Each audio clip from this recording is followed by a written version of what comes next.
ओम ह्रीं श्रीं क्लीं आचार्य सुशील गुरुवे नमः। आचार्य सुशील कुमार छायापैथी में आप सभी का स्वागत है। आज 1 करोड़ से ऊपर कोरोना संक्रमण के टेस्ट हो चुके, 2 करोड़ भी पहुंच गए हो तो कोई बड़ी बात नहीं।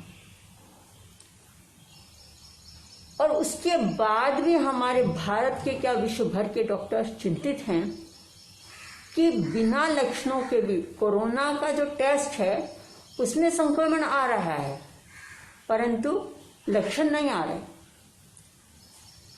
अब लक्षण में उनको सिर्फ जब बताया ही 3 चीजें गई हैं, बुखार, सूखी खांसी, सांस लेने में तकलीफ। जब ये 3 लक्षण हमें पता है तो उसके बाद हम चौथा लक्षण कहां से लाएंगे? WHO ने जब एक बात कह दी थी कि संसार की सारी बीमारियां कोरोना में आप लिख सकते हो, तब हमने ये भी कहा था कि आरक्षण के से आए हुए डॉक्टरों की वजह से WHO ने ये कानून निकाला है। परंतु हमें उसमें नहीं जाना कि WHO ने क्या कहा या हमने क्या कहा या डॉक्टरों ने क्या कहा।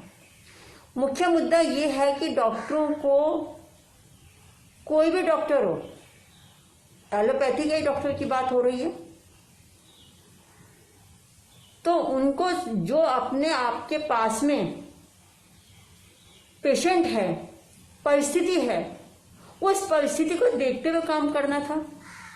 टीचर हमें पढ़ा देता है, हम BA और खूब ऊंची ऊंची डिग्रियां लेके हम बड़े बड़े ऑफिसर, बड़े बड़े ऊंचे ऊंचे पदों पर पहुंच जाते हैं।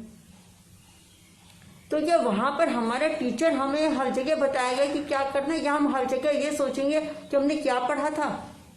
जो सामने परिस्थिति होती है उसके अनुसार हमें चलना पड़ता है, उसके अनुसार हमें काम करना पड़ता है। अब मैं ये तो नहीं कहूंगी कि हमारे यहाँ के डॉक्टर या विश्व भर के डॉक्टर बुद्धू हैं या परेशान हैं, उनको कुछ नहीं आता। सिर्फ वो अपनी गाइडलाइन से बंधे हुए हैं। यदि उनको अपनी गाइडलाइन से थोड़ा सा भी खुली छूट उनको काम करने की दे दी जाती तो ये आज ही चिंतित होने की, परेशान नहीं हुआ जाता।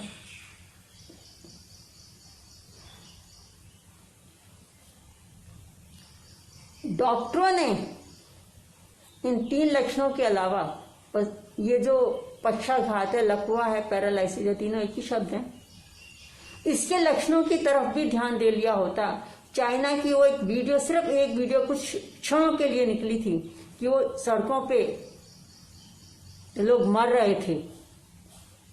उस जमाने में हमने भी इसे पैरालाइसिस ही समझा था, कोरोना को, इससे ज्यादा हमने कुछ नहीं समझा था। उसके लक्षणों की तरफ भी ध्यान दे लिया होता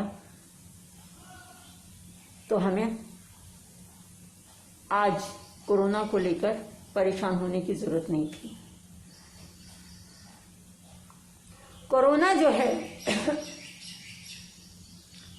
इसमें हमने पसीने आने को ध्यान रखना है, दर्दों को ध्यान रखना है, खुजली को ध्यान रखना है।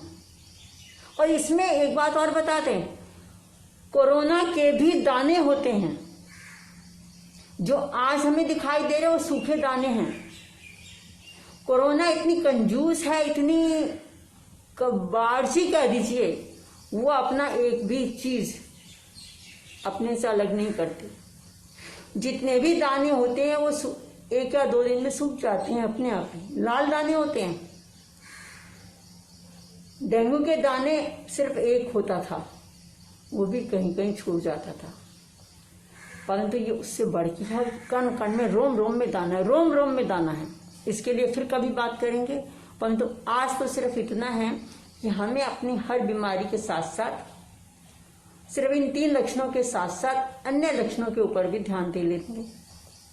जिस किसी ने भी आचार्य सुशील कुमार छायापैथी द्वारा बताई गई शब्द शक्ति विद्या का ओम नमो आर्याणं पढ़ा, अपनी मर्जी से, अपने स्वयं संज्ञान में लेके, हम किसी को नहीं बोलते कि तुम ये काम करो। जिसने भी पढ़ा उसको समय रहते उसको संज्ञान में आ गया, उसकी अपनी जो बीमारी थी प्रॉपर, उसका समय रहते इलाज हो गया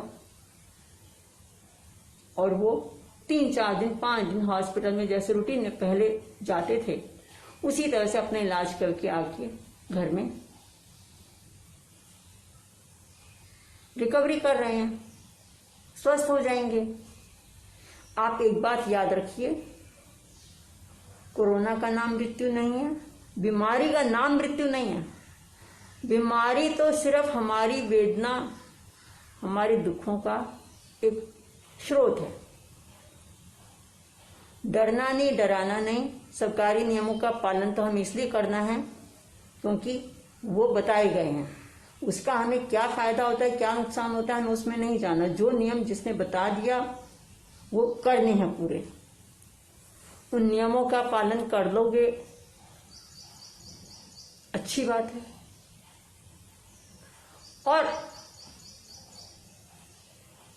हमें मात्र स्वस्थ रहना है, आत्मनिर्भर बनना है।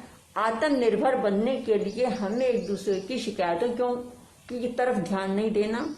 और एक बात ये भी याद रख लेना कि जीव की उत्पत्ति कैसे होती है, जीव की उत्पत्ति कैसे होती है, उस तरफ भी आप ध्यान दे देना।